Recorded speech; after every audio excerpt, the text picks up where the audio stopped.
Thank you, everyone, for standing by. Welcome to the SLB second quarter earnings conference call. At this time, all participants are in a listen-only mode.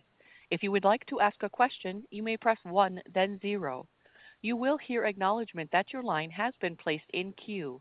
You may remove yourself from queue by repeating the same 1-0 command. As a reminder, this conference is being recorded. I would now like to turn the conference over to James R. McDonald, Senior Vice President of Investor Relations and Industry Affairs. Please go ahead. Thank you, Leah.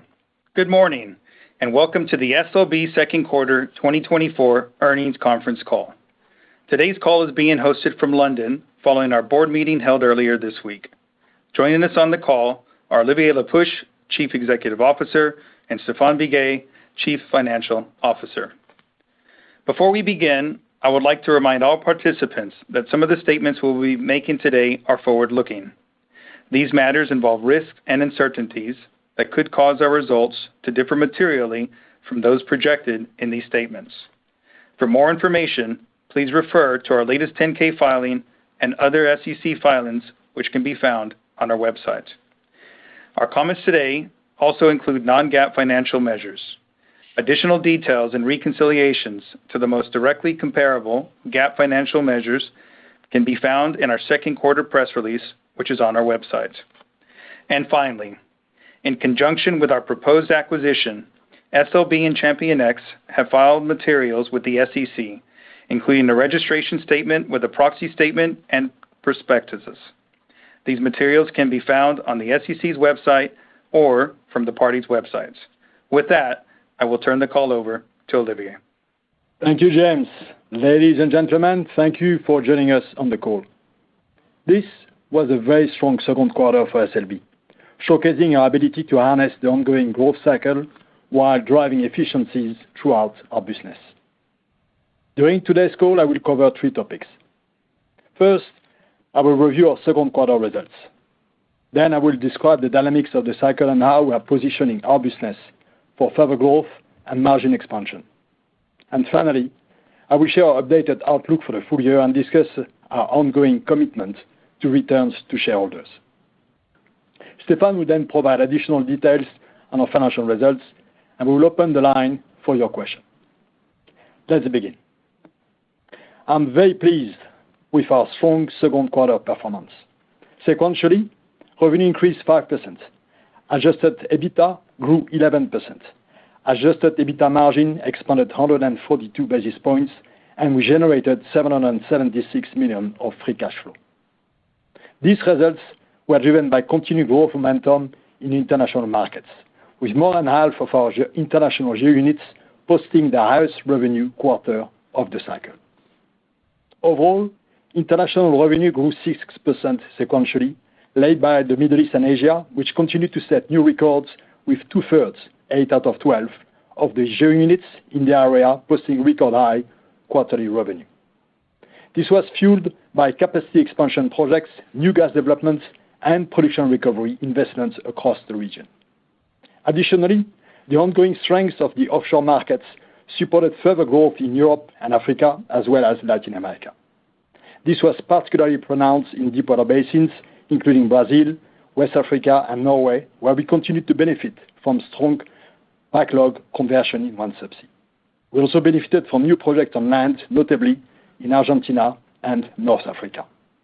Meanwhile, in North America, revenue increased 3% sequentially. This was led by the Gulf of Mexico, where we saw increased drilling and higher digital revenue from sales of exploration data licenses. However, this sequential growth was partially offset by lower drilling in U.S. land as the market continues to be constrained by weaker gas prices, capital discipline, and ongoing market consolidation.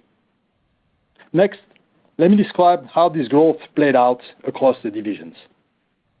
In our core divisions, we continue to harness this cycle, with revenue growing 4% sequentially and pre-tax segment operating margins expanding by 120 basis points. Growth was led by our production systems and reservoir performance divisions, which visibly expanded margins due to the favorable conversion of backlog, as well as many business lines operating at record activity levels. Demand for our services and equipment is being further reinforced by the combination of long-cycle development activity and the acceleration of production recovery investments, particularly in the Middle East and Asia and Latin America. Well construction also grew sequentially, supported by offshore developments, although this was partially offset by weaker land activity in North America. Overall, the core divisions continue to deliver margin expansion, combining to post their 14th consecutive quarter of year-on-year pre-tax segment operating margin expansion. Meanwhile, in digital and integration, I was very pleased to see highly accretive sequential growth, highlighted by our digital business reaching a new quarterly high and supporting visible sequential margin expansion. This puts us on track to achieve our full-year ambition of digital revenue growth in the high teens. We have opportunities to build on this momentum as customers are increasingly choosing to partner with SLB to modernize their digital infrastructure, as you have seen in a number of announcements included in today's release. At the end of the second quarter, we had 6,900 users on the Delfi platform, an increase of 28% year-on-year. Additionally, the number of connected assets increased by 57%, and trailing 12 months compute hours increased by 43%. Combined with our first quarter results, SLB first half adjusted EBITDA grew in the mid-teens compared to the same period last year, in line with our full-year ambition.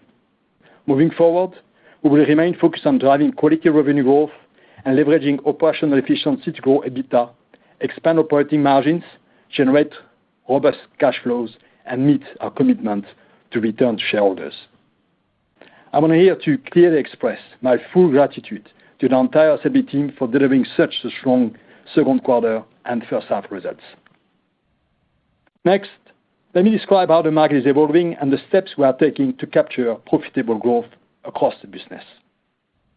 As the cycle continues, investments will increasingly be targeted to in the most resilient area of the market, including key international markets such as the Middle East and Asia, and in offshore globally.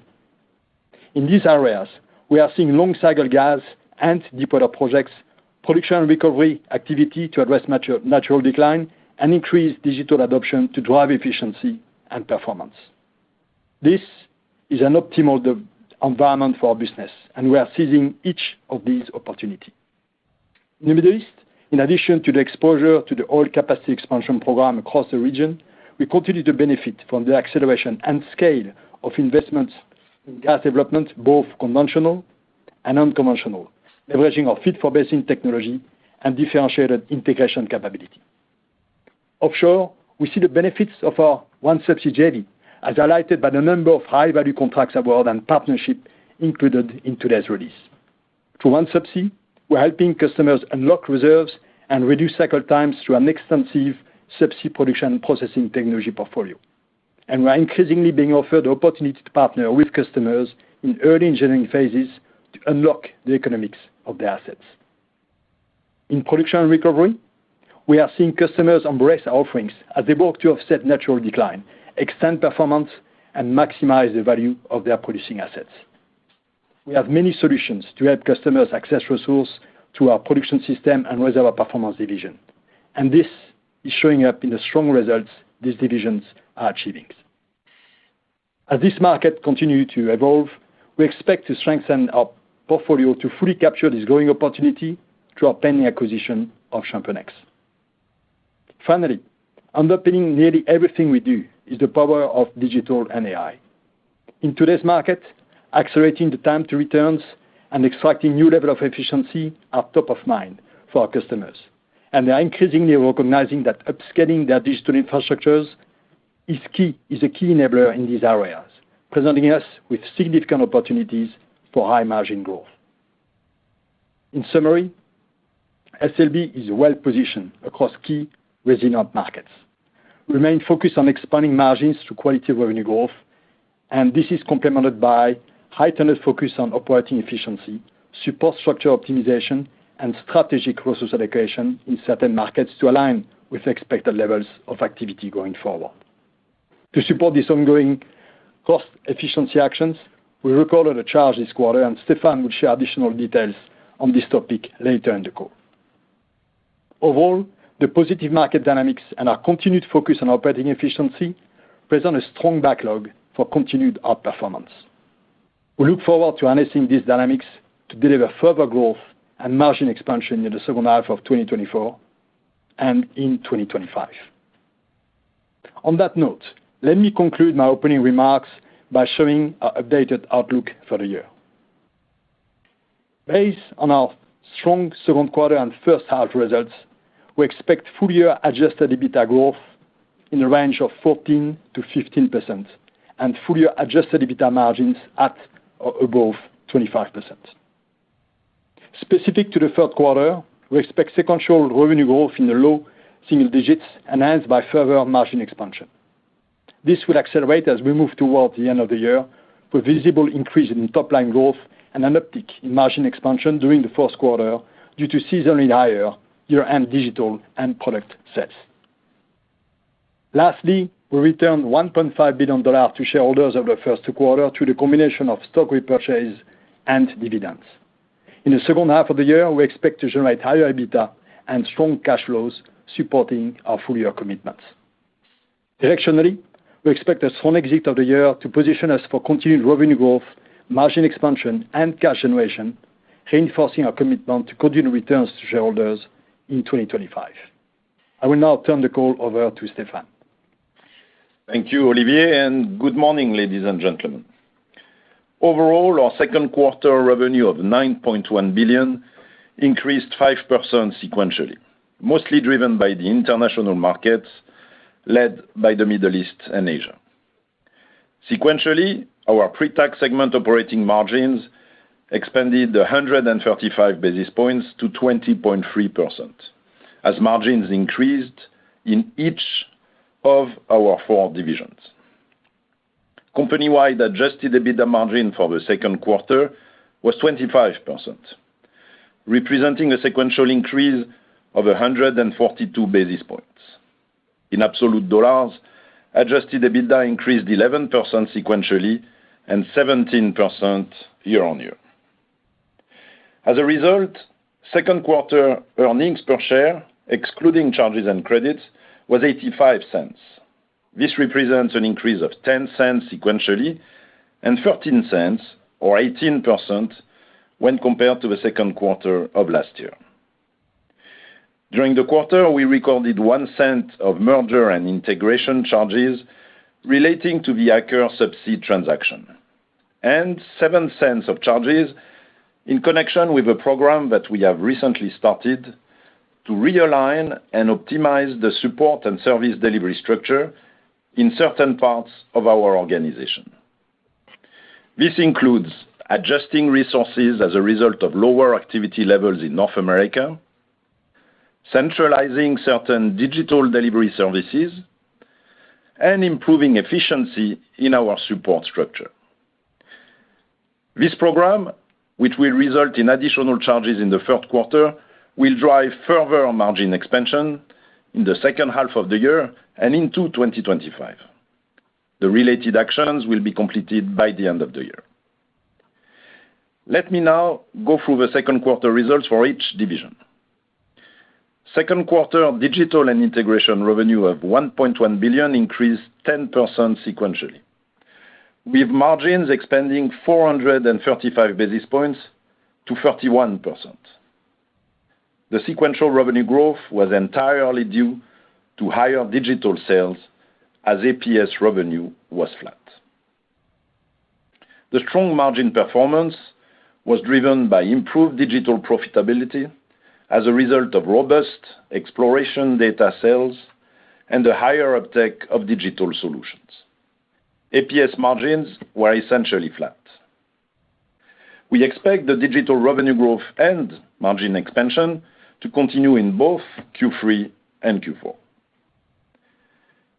Reservoir Performance revenue of $1.8 billion increased 5% sequentially, while margins improved 98 basis points to 20.6%.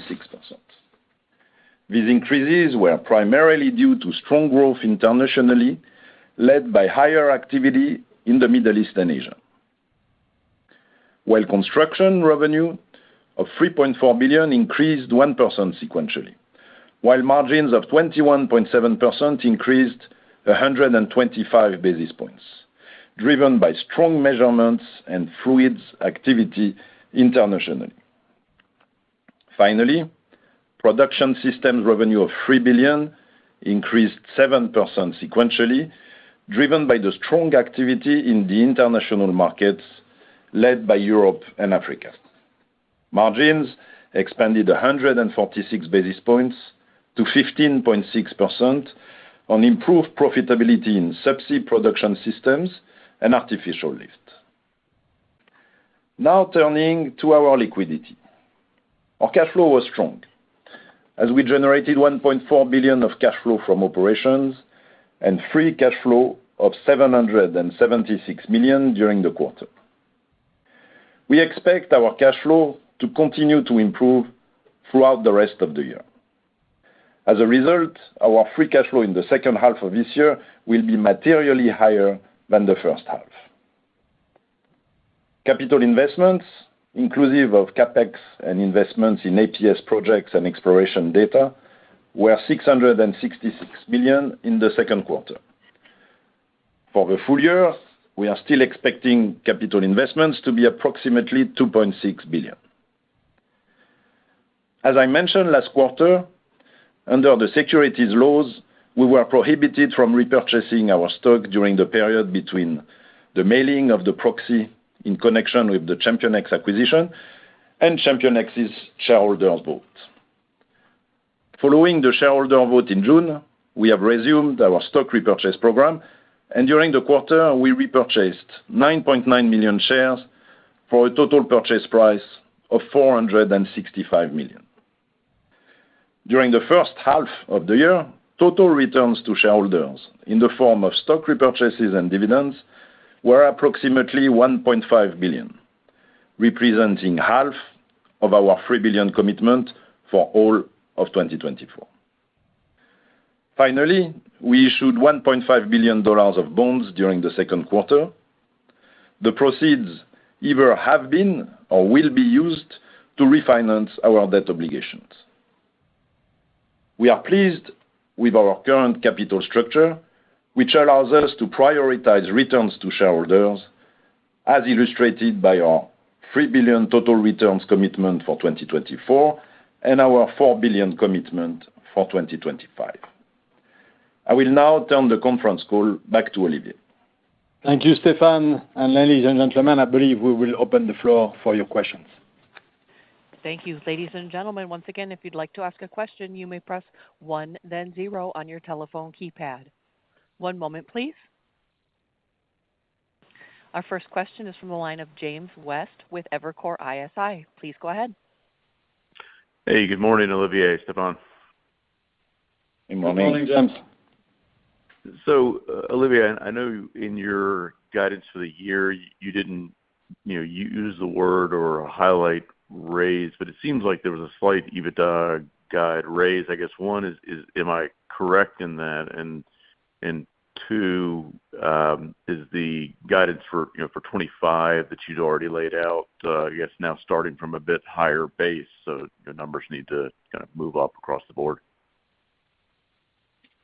No, that's a fair assessment and a fair reading of our guidance in the prepared remarks. We had originally been guiding the EBITDA growth year-on-year in the mid-teens, and we have here confirmed that as we have delivered the second quarter and foresee further margin expansion in the second half, driven by the different factor we highlighted. We still foresee the EBITDA growth year-on-year to be now in the range of 14 to 15%. Hence, I believe this is indeed a very solid outlook for the EBITDA growth year-on-year and in line with our previous guidance, but certainly on the back of international margin expansion and the success we have had in the second quarter. We expect to carry on as we continue to execute with greater revenue and further market position in the second half. Okay, got it. And then maybe just a quick follow-up for me. It seems like international, we obviously know offshore looks great, but international land, particularly in the Middle East, across the Middle East, whether it's KSA or UAE, looks like expansion is going to be significantly or going to be strong. Maybe it's not much above your expectations, but very, very strong growth. Could you maybe highlight what you're seeing in the Middle East right now across the region, and if there's any particular projects that make sense to highlight? I'd love to hear about it.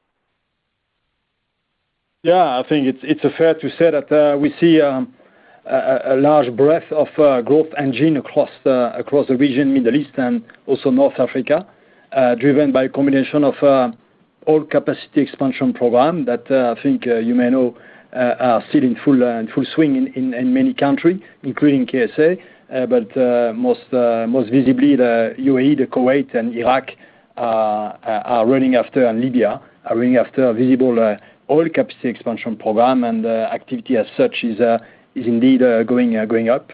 And the addition of large conventional and unconventional gas projects that are being accelerated in several countries to respond to local demand and to desire to transition. And I think we are seeing it obviously in Saudi, and we commented a lot on this before, and you may have seen into the earnings press release that we have been awarded an extension and a large market for our drilling services for the unconventional program in Saudi.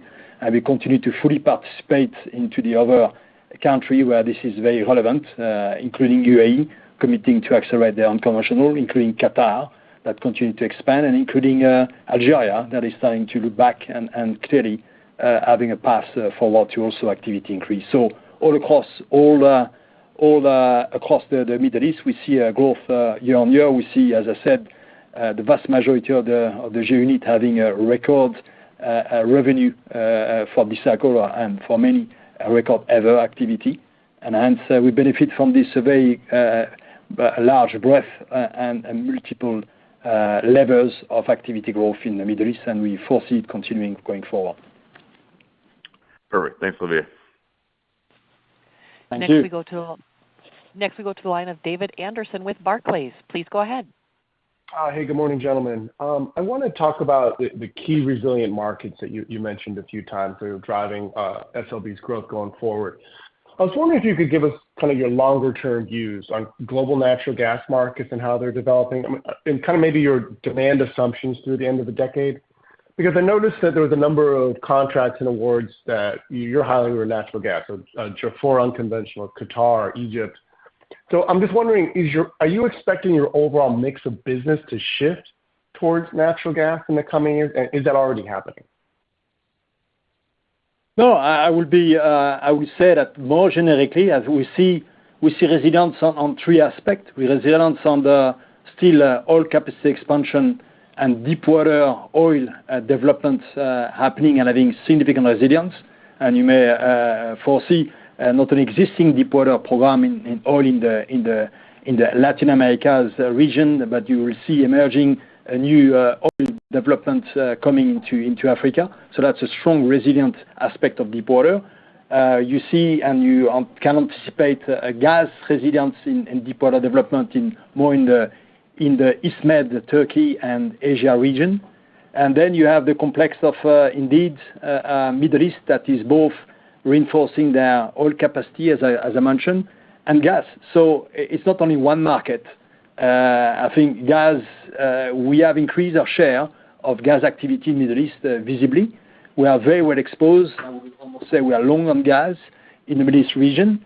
And we believe that it's a matter of offshore long cycle, both oil and gas, Middle East oil capacity and unconventional gas development, and Asia for gas security reason, offshore development for gas as well. So it's a mix that is favorable. And then we should not forget about North America, that I think has a continued high intensity technology deployment to support sustained production growth for oil, particularly in the short term. So if I could dig in a little bit more on the offshore, you had highlighted OneSubsea's performance this quarter with the backlog conversion. We saw a number of announcements as well during the quarter on a OneSubsea. I was wondering, could you talk a little bit about the order book, how that's shaping up this year's date compared to last year, and just kind of overall of your offshore portfolio? Are you expecting growth to start to accelerate in the next couple of quarters and into 25? I think we see the market of deep water. I think you have two markets. You have the market of offshore shallow that is highly concentrated in Middle East and to the second extent in Asia. And then you have the deepwater market that is consolidated in Americas, Africa, and some part of Asia and Eastern Med.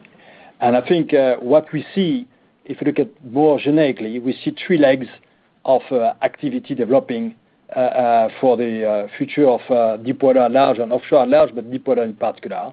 There is a strong portfolio of projects underway from Guyana to Brazil, from Norway to part of Asia, that will continue to complete and develop to the next 2 or 3 years and are part of the portfolio of subsea deployment that we have across.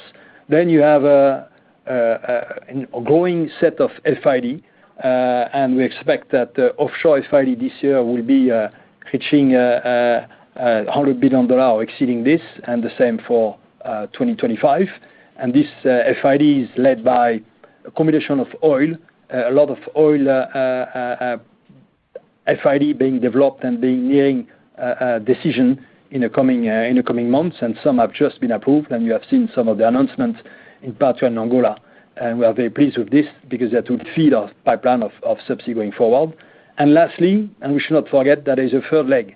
And the third leg is coming from exploration and appraisal activity that is not only happening in Namibia or not only happening in Brazil or in Suriname or in Asia, but I think it's very strong across many basins in frontier region as well as in infrastructure-led exploration. And we believe that this third leg will certainly add quarters, if not years, of growth to the deepwater outlook. Hence, we are very confident on our exposure to the deepwater market, to the offshore market at large, as we commented before, that offshore represents about 50% of revenue exposure internationally, and we see it extremely resilient, and we see multiple legs in the deepwater market going forward. Great. Thank you. Thank you, Dave. Next we go to the line of Scott Gruber with Citigroup. Please go ahead. Yes, good morning. Thanks, Scott. Morning. Good morning. Wanted to ask, about how you think about segmenting the portfolio next year when ChampionX comes in. I guess the heart of the question is, you have this awesome digital business. It's growing rapidly. It's going to be $3 billion or so in revenues next year. Does the ChampionX acquisition provide an opportunity for you to think about resegmenting the portfolio to further highlight the digital business? First, I cannot comment. Obviously, you understand where we stand with the regulatory process and usual process clearance on the ChampionX. But obviously, we are looking at the way we could at the time of the closing and restructure and get better exposure to the digital if we can do this in a way that will indeed expose and provide a little bit more direct measurement of our success and ambition going forward in digital. So that's the integration team looking into it, and we'll make decision in due time and inform you. Oh, great. We'll wait for the details, but good to hear. And then you mentioned low single-digit revenue growth in 3Q and continued margin expansion, but it does sound like the margin expansion potential may be stronger into 4Q with those year-end sales. Can you just provide a bit more color on how you see the margin expansion potential in shaping up for 3Q, and then if you want to, any additional color on 4Q? Yeah, we will expect that on the low single-digit global growth sequentially in the third quarter to still increase our margin expansion. I will not give more precise guidance, and we expect an uptick in the fourth quarter, driven first by an acceleration of our top line sequential growth in the fourth quarter, in particular due to the year-end effect product sales in both software, digital, and in some of our equipment division. And this will lead to acceleration also margin expansion, so giving us a very good exit point, if you like, as we enter 2025, an ambition to continue growth, as I mentioned, and further expand the margin. So that's setting the scene very well as we conclude the year with the guidance we have shared and preparing 2025, another year of growth and margin expansion. Sounds good. Appreciate it. Thank you. Thank you, Scott. Next, we go to Arun Jayaram with J.P. Morgan. Please go ahead. Good morning, Olivier. You highlighted, margin expansion for SLB through quality revenue growth, digital and efficiency gains. I was wondering if you could maybe elaborate on just the concept of quality revenue growth, what you're referring to there, and just maybe some of the plans to boost efficiency. Assume there's some cost structure alignment going on at the company. Maybe you could give us some more thoughts on that. Yeah, I think quality revenue growth is focusing selectively on where we believe we have the most operational leverage, the most pricing upside, and the most technology adoption potential to suit our growth with higher accretive margin and hence to support our margin ambition expansion going forward. We have demonstrated this fairly well in the second quarter. We continue to focus on this selectively. The market internationally remains tight, and it favors the best performer from execution. And we'll use this to deploy technology, fit for basin technology, use our unique integration capability, and spice it up, if I may, with digital capability to increase and improve our margin going forward. So that's where we look at what we call quality revenue growth. And indeed, we have taken some measure to further support this by adjusting and relooking at our support structure and where we could and we should adjust to prepare for supporting our growth and adjusting our resource set to fit where we see the most resilience going forward. So that has been also contributing and will continue to contribute to margin expansion going forward. That's helpful. Just a follow-up on D&I. Your margins rebounded to 31%. You reiterated your high teens growth outlook for digital. I was wondering if you could maybe give us a sense of D&I margin progression over the balance of the year and just how you're thinking about the APS business broadly in Canada in terms of SLB's broader portfolio. Arun, Stéphane, I'll answer this. So yes, we were quite happy with not only the top line growth, but the margin expansion in the D&I division in the second quarter. And as I said earlier, it was all due to the digital business. So APS was flat. And as it relates to the rest of the year, we do definitely expect the digital margins to continue improving in the second half. It will accelerate even more so in the fourth quarter on higher sales, but also on the effect of the changes we are making in the digital delivery and support organization to pool resources on a more global and regional basis to scale the business more efficiently. So as it relates to the APS business, again, it is mostly flat quarter on quarter. So all the upside is coming from digital. And your question on Canada, I think we have signaled before that we were looking at divesting the asset, and it's very much the case. We have actually launched a formal process again. We are quite happy with the results, so we've moved to the second phase of this process, which is that we had several offers. We have shortlisted a selected set of buyers, and we are moving to negotiation with this selected set of buyers. So it's so far so good. It's going well on this process, and we'll update you later. Great. Thank you, gentlemen. Thank you, Aaron. Next, we go to Neil Mehta with Goldman Sachs. Please go ahead. Yeah, good morning, team. Olivia, I'd love your perspective on deep water markets and offshores, particularly given some of the incremental investment in subsea, and just how maybe you can characterize the different regions where deep water is growing and what activity you're seeing and how that fits into your long-term strategy. I think it's a longer for better outlook first. It's a market that has multiple legs, as I said, and actually, if I start to list all the deepwater basins in currently under production in future FID and future exploration, I think it would be a long list.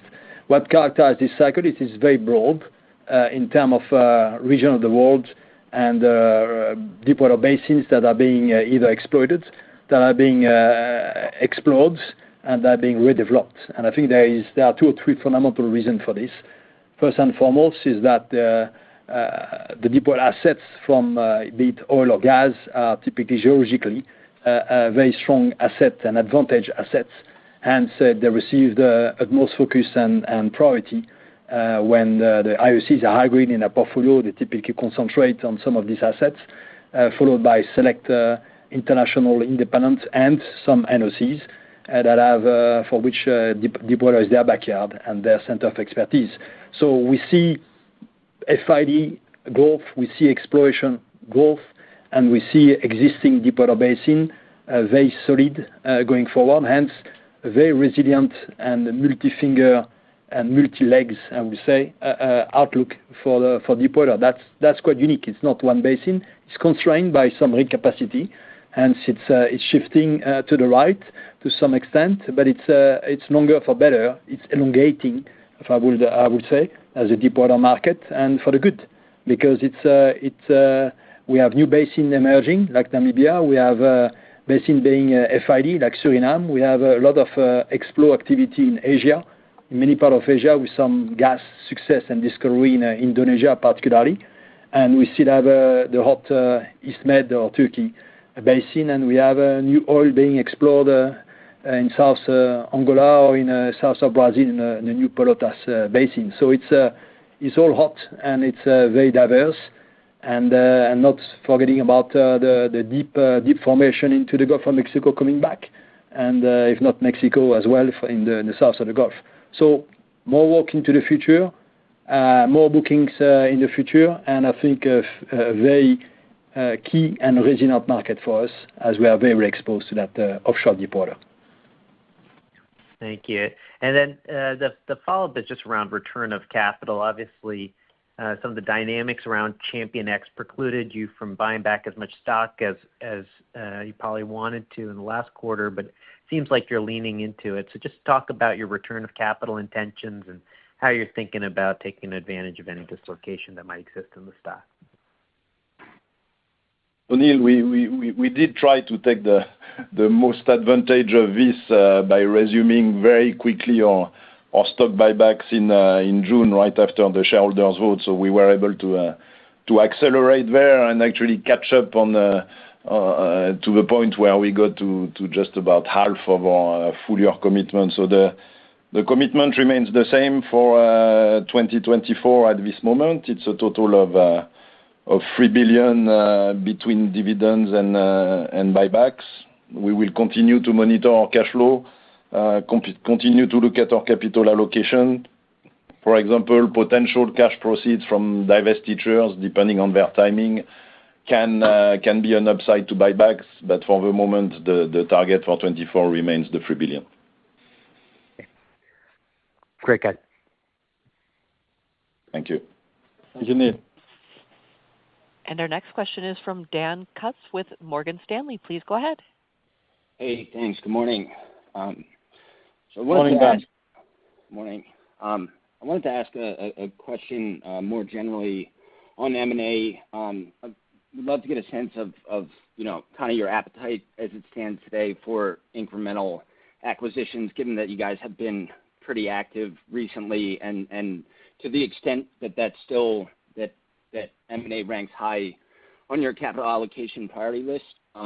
Would just love if you could talk about some of the characteristics that you would look for in potential targets. It seems like the theme of the recent acquisitions was kind of stability, longevity, and growth, given that they were kind of production or new energy related. Just hoping you could kind of give us your latest thoughts on your M&A appetite. Thanks.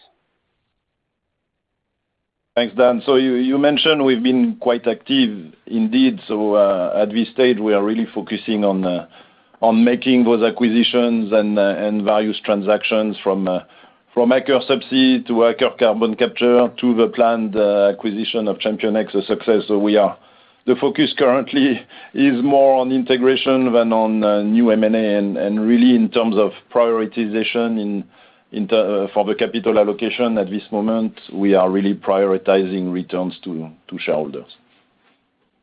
Great. That's helpful. And then that kind of was a good lead into my next question. So on Aker Carbon Capture specifically, I mean, we can see the financials of the standalone entity. I think the revenue growth revenue's nearly doubled the last 2 years. I don't think folks are doubting the top line growth story or growth potential for that business. But can you just talk about some opportunities to kind of drive margin improvement, given, following the transaction and given the resources of SLB combined with Aker Carbon Capture?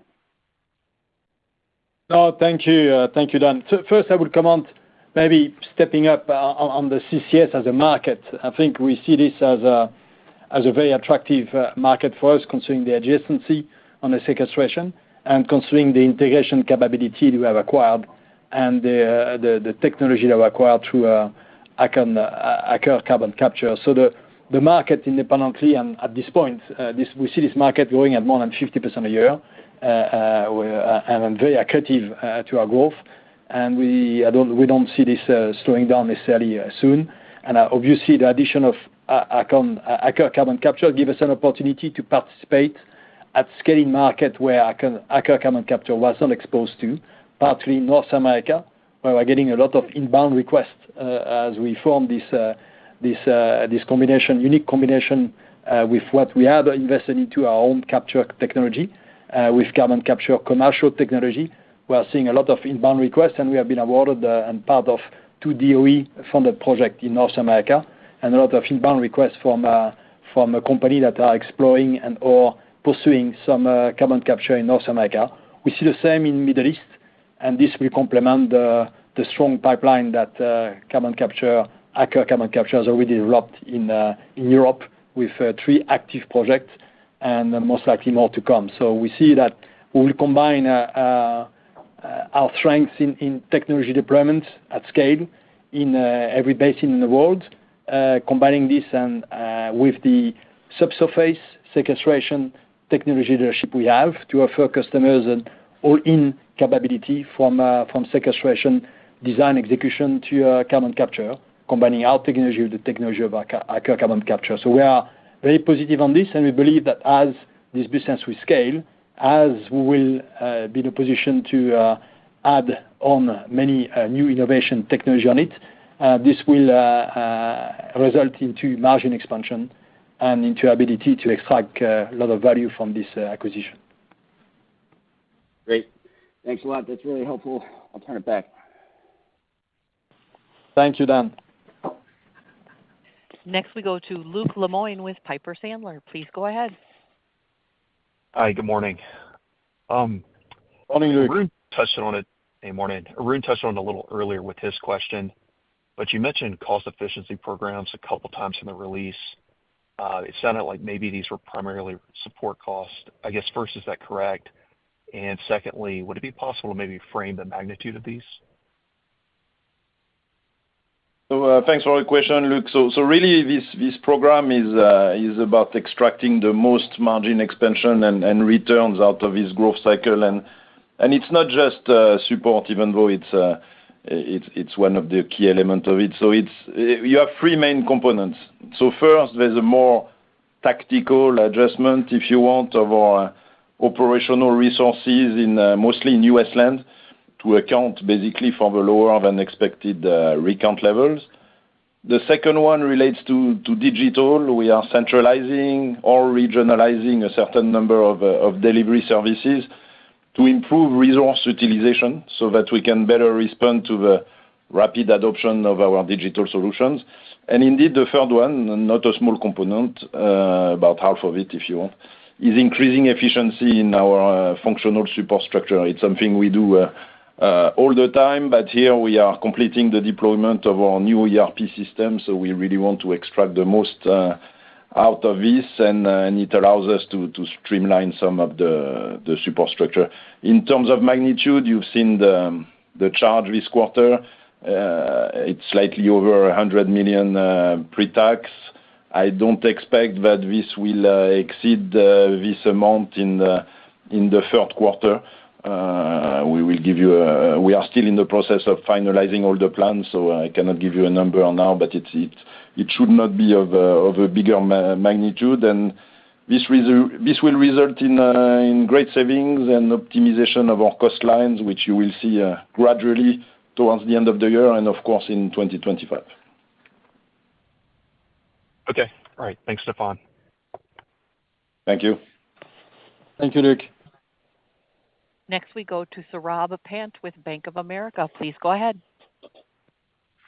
Hi, good morning, Olivier and Stéphane. I guess I just want to go back to the OneSubsea joint venture, especially on the all-electric, the groundbreaking award you announced with Norway. That's a big deal, I think, from both a technical and a commercial opportunity standpoint. Olivier, if you don't mind spending a little time on that, how should we think about that opportunity unfolding? What are the constraints, especially on the regulatory side of that? Just talk to the opportunity on just that all-electric subsea side of things. Yeah, this is a great question, Saurabh. We're very excited. We're very excited because we believe this is one of the legs of technology deployment that could change the game in the long term in the subsea infrastructure deployment. First, because it allows a lower footprint, a smaller footprint, reducing and eliminating hydraulics into the subsea and ultimately eliminating cost. And secondly, allowing a full digital control of the subsea infrastructure. And last, obviously, having an impact onto the carbon footprint of these infrastructure. So we believe that for recovery, cost, and low carbon, we believe that there is a future for deepwater all-electric, be it on the subsurface. And as you have seen, you might have seen that we have announced earlier in the year and last year that we have made progress and being awarded several contracts on a completion subsurface all-electric solution. And we'll continue to lead in this domain and combine it with all-electric subsea tree or subsea infrastructure that then, when combined together with the subsurface, give us an opportunity to fully digitize and fully control and provide our customers and the operators the ability to optimize recovery and control and optimize the maintenance as well in this field. So that's part of the future of deepwater is electric, and we're very pleased to have been awarded this as a result of a consortium, actually, with Equinor and other operators. So this will take place in several basins, we believe, in particular in Brazil and other places, and we will be ready to deploy this for our customers. Okay, that's fantastic, Olivier. Maybe I have a quick unrelated follow-up on the D&I side of things. I think in the press release you mentioned in a couple of places about just the second quarter being held by exploration data license sales. I know these tend to be lumpy, but is there anything to read into this on what's happening on the exploration side of things? It does sound there are more exploration rounds across the globe, but is it just lumpiness in the second quarter, or is there anything we can read into on just where exploration is going? No, I think the trend has been up, and I think has been contributing in line with our ambition for digital growth, as the data exploration sales has been a success, and we foresee this to continue to grow going forward in the quarters to come. Sometime it will be up, and sometime will be slightly down, but we foresee growth, and I think this is driven by the frontier exploration. This is driven by infrastructure-led exploration in mature basins, and this is driven by a new generation of software, digital application that can relook an existing basin and extract more value for understanding and finding new hydrocarbon or new gas finds into the existing basins. So we're very pleased to have a leading offering, both in terms of digital capability to reprocess existing data sets, and also to be able to enhance the vintage data sets and to be having this in the right basin at the right place, and participating to many of these licensing rounds. You're right to say that many licensing rounds expected this year, no less than actually 70 licensing rounds are being announced across many parts of the world, and I think some of them have been highly successful. Deepwater has been a success for critical finds and critical hydrocarbon, both oil and gas in the last few quarters, and we expect this to continue. There's increased interest into the Pelotas, which is the last hot spot south of Brazil. You have the Namib Basin south of Angola, north of Namibia. You have Indonesia, India. You have Bangladesh. You have many spots that are being discovered and being explored with fresh data sets and the opportunity to indeed boost and support our participation to this market going forward. And I think we will continue to participate and maximize this. And this will be on occasion lumpy, but we believe this will continue to grow. Perfect. No, that's a very thorough answer, Olivier. Thank you. And I know you have made this business asset light, so it's accretive to your returns, to your margins. Indeed. That's all very good to hear. So thank you, Olivier. I'll turn it back. Thank you. Thank you, Saurabh. Next, we go to Mark Bianchi with TD Cowen. Please go ahead. Hey, thank you. I didn't catch if you said, but could you? Hello, Olivier. Could you update us on your outlook for international and North America revenue growth in 2024?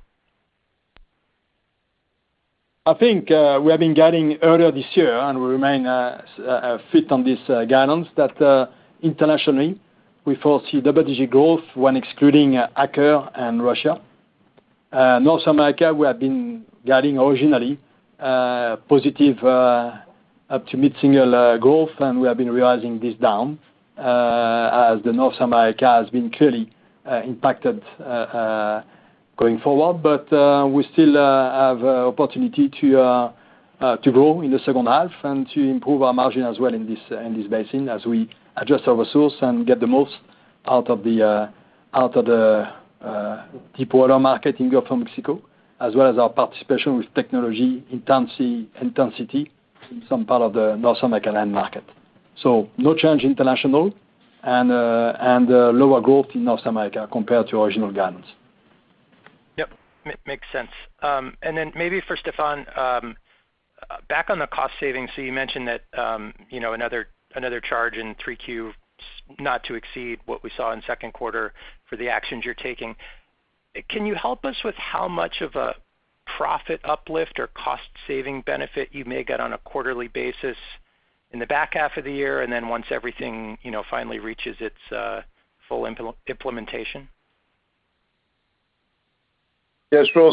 So yeah, as I said, we will really complete everything. All the actions will be taken by the end of the year, but you will see gradually the effect on our margins in the second half. And by the way, this is of course why we are confident in the updated, more precise guidance we gave for the full year EBITDA. We will update you more precisely on the savings once we are done at the end of Q3. But in general, as a rough rule of thumb, if you want, you can assume that the payback on these actions is between 9 to 12 months. Got it. Very good. Thank you. I'll turn it back. Thank you, Mark. Thank you, Mark. And our final question comes from Kurt Hallead with Benchmark. Please go ahead.